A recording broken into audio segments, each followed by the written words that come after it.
তো আজকে আমরা পড়ব হচ্ছে কম্বিনেশনাল সার্কিটের মধ্যে মাল্টিপ্লেক্সার।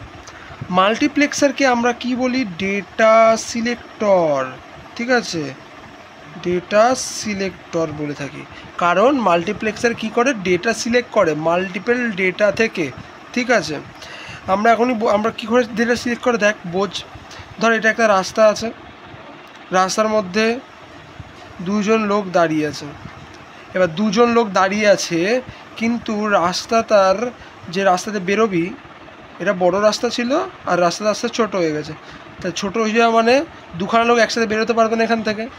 তাহলে যে কোনো একজনকে আগে বেরোতে হবে, যে কোনো একজনকে আগে নাকে একে, নাহলে একে। তাহলে কি করব? সিলেক্ট করব। এখানে একজন থাকবে যে কি করবে? সিলেক্ট করবে।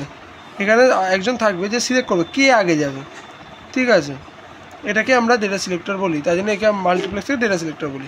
এবার যে আমাদের পরীক্ষায় প্রশ্ন কি আসবে, বলবে ডেসক্রাইব দ্য মাল্টিপ্লেক্সার। কত মাল্টিপ্লেক্সার বলবে? 4:1 মাল্টিপ্লেক্সার বলে দেবে। আমরা এগোচ্ছি 4:1 মাল্টিপ্লেক্সার দিয়ে। ঠিক আছে, 4:1 মাল্টিপ্লেক্সার কীভাবে হবে? 4:1 মাল্টিপ্লেক্সার মানে যখনই লেখা দেখবি এখানে 4, তাহলে লিখে দিবি, ভাববি হচ্ছে 4টি ইনপুট আর এক, মানে তো একটা ইনপুট একটা আউটপুট থাকবে। মাল্টিপ্লেক্সার ডেফিনেশনটা একবার দেখে না, কী বলছে মাল্টিপ্লেক্সার ডেফিনেশন। 3টে পয়েন্টে আমরা ভাঙবো মাল্টিপ্লেক্সার ডেফিনেশন। কি বলবো? Multiplexer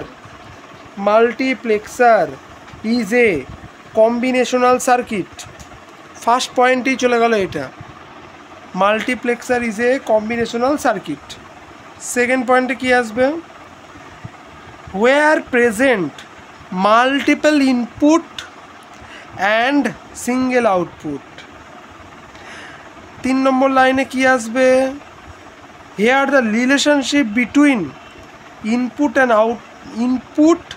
and select line is, দেখ, ইনপুট অ্যান্ড সিলেক্ট লাইনের মধ্যে সম্পর্কটা কি আছে মাল্টিপ্লেক্সারে? 2 select line equal to input. মানে এখানে 2 সিলেক্ট লাইন কত? আমি ধর 2 সিলেক্ট লাইন দিলাম হচ্ছে 2, সিলেক্ট লাইন দিলাম হচ্ছে 2, তাহলে 2 মানে 4, তাহলে 4টি ইনপুট হবে। তাহলে আমরা এটা নিয়ে এগোই, দুখানা সিলেক্ট লাইন। তাহলে সেকেন্ডে কি লিখব? ট্রুথ টেবিল কি করে? ট্রুথ টেবিল আমরা কীভাবে লিখি? ইনপুট আর এদিকে আউটপুট থাকে। সিলেক্ট লাইন কতগুলো আছে? 2, তাহলে দুখানা সিলেক্ট লাইন লিখে দাও। আমি লিখছি S1 S0, একটা আউটপুট Y 0 0 1 1 0 1 0 1। যখনই 0 0 দেবে না, তখনই সিলেক্ট করবে হচ্ছে I0। যখনই 0 1 দেবে তখন সিলেক্ট করবে I1। যখন 1 0 দেবে তখন সিলেক্ট করবে I2। যখন 1 1 দেবে তখন সিলেক্ট করবে I3। কেন এরকম করবে? দেখ, আমার কাছে আছে হচ্ছে এরকম একটা বক্স, যেখানে 4টে ইনপুট আছে, I0 I1 I2 I3। একটা মাত্র আউটপুট আছে, এখানে দুখানা সিলেক্ট লাইন আছে, S1 S0। যখনই 0 0 দেবে তখন 0 সিলেক্ট হবে না। যখনই 0 1 দেবে, 1 এর ডেসিমেল কত? 1, এটা ডেসিমেল কত? 0, তাহলে 1কে সিলেক্ট করবে। যখনই 2 দেবে তখন 2কে সিলেক্ট করবে। যখনই 3 দেবে তখন 3কে সিলেক্ট করবে, স্বাভাবিক। তাহলে হয়ে গেল। এবার আমরা লিখবো হচ্ছে ইকুয়েশান। দেন আমরা ইকুয়েশান লিখি না, তাহলে কি লিখবো? ইকুয়েশান লিখবো হচ্ছে output equal to I0 S1 S0। ঠিক আছে, বার কেন? এখানে 0 আছে তাই। I1 কী হবে বল? শুনতে পাচ্ছি, এই তো একদম রাইট। I2 S1 S0।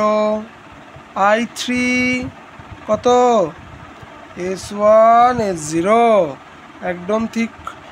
এবার লিখবো হচ্ছে সার্কিট ডায়াগ্রাম। ভালো করে দেখবি circuit diagram. Input select line, দুখানা সিলেক্ট লাইন লিখে নিলাম। লাইন টেনে নিলাম। আমাদের দেখতে হবে নট গেট কি লাগছে, হ্যাঁ লাগছে নট গেট। দুখানারই কি লাগছে, হ্যাঁ দুখানারই লাগছে। তাহলে I0 ইনপুট দিলাম, আর এখানে কি আছে S0 বার S1 বার, তাহলে টেনে নিলাম, এদেরকে অ্যান্ড করে দিলাম কারণ এদের মাঝে তো অ্যান্ড আছে। I1 কি হবে, I1 ইনপুট দিলাম, দিয়ে S1 বারটা যাচ্ছে আর S0 যাচ্ছে, অ্যান্ড করে দিলাম। I2 ইনপুট দিলাম, ইনপুট দেওয়ার পরে কি হচ্ছে, S1 যাচ্ছে আর S0 বার যাচ্ছে, অ্যান্ড করে দিলাম। I3 ইনপুট দিলাম, ঠিক আছে, S1 যাচ্ছে আর S0 যাচ্ছে, অ্যান্ড করে দিলাম। সবার মাঝে অ্যান্ড আছে, এবার সবার মাঝখানে কি আছে, অর আছে, তাহলে এদেরকে অর করে দেবো। অর মানে কি, যোগ, তাই তো, আউটপুট পেয়ে গেলাম। এইটা তো ছিল, একদম ছিল। এবার লিখবো হচ্ছে ব্লক ডায়াগ্রাম, ঠিক আছে। ব্লক ডায়াগ্রাম মানেটা কি, ব্লক ডায়াগ্রাম আর কিছু না, সার্কিট ডায়াগ্রামকে ওপর থেকে দেখা।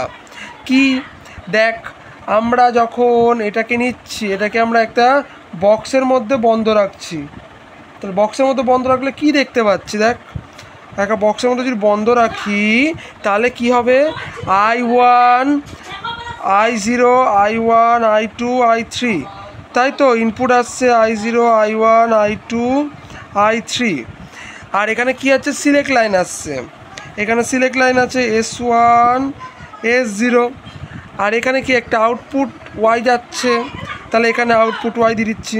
তাহলে কতগুলো ইনপুট বল, 4 ক্রস আউটপুট কত 1, তাহলে এটা মার্কস হয়ে গেল। তাহলে একটা প্রশ্ন যদি লিখি মাল্টিপ্লেক্সারের, তাহলে কি হবে, মাল্টিপ্লেক্সারের প্রথম পয়েন্ট আসবে ডেফিনেশন, ডেফিনেশনের পরে আসবে ট্রুথ টেবিল, ট্রুথ টেবিলের পরে আসবে ইকুয়েশান, ইকুয়েশনের পরে আসবে, ইকুয়েশনকে দেখে আমরা করসপন্ডিং সার্কিট ডায়াগ্রাম আঁকবো, সার্কিট ডায়াগ্রামের পরে আমরা ব্লক ডায়াগ্রাম আঁকবো।